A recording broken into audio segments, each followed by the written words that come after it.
Quiet Mind, Day 81, Beyond the Buzz. What you think is the problem usually isn't. Ever notice how your worst mood swings don't come from what you think caused them? That's because, as a wise pointer suggests, I'm never upset for the reason I think. You think you're angry because someone cut you off in traffic, but really it's a buildup of stress, ego, and resistance that's just been looking for any excuse to explode. The story your mind gives it is just a cover. The real reason is always deeper and usually unrelated. When you're really tired, you may find a strange peace taking over. Why? Because your mind finally quiets down. You're too sleepy to keep up with all your usual worries and mental drama. Same with a glass of wine or two.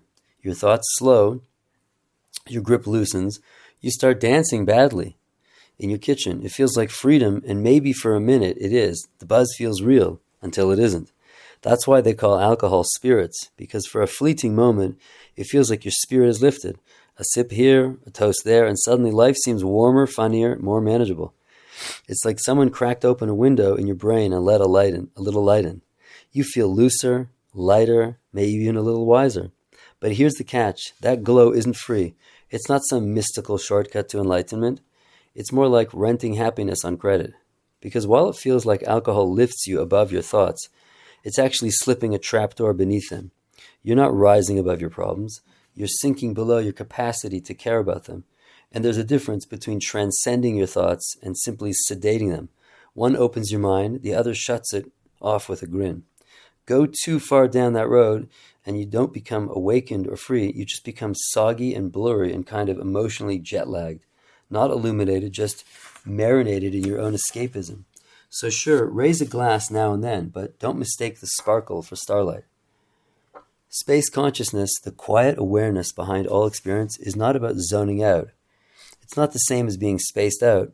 One is conscious and expansive. The other is unconscious and regressive. The same can be said of surfing the internet. Watching YouTube might make you feel like you're relaxing, but really you're sinking into a passive trance. You're not thinking, but not in a meditative way. You're just absorbing the collective mind of the show. It's like outsourcing your brain to a screen, and the screen is usually trying to sell you shampoo or fear. YouTube doesn't usually help you rise above thought. It just pauses your own thoughts so you can absorb someone else's. And while that might feel like relief, it's not inner peace. It's just a mind on pause, not a mind at rest. And once you're hooked, the most meaningless shows become the hardest to turn off. Why? Because they don't challenge you. They lull you. They're mental fast food, easy to consume, hard to stop. And they leave you feeling dull and heavy. There are exceptions, of course. A powerful documentary, a bit of unexpected wisdom, or even a comedy that pokes fun at our collective absurdities can lift you up.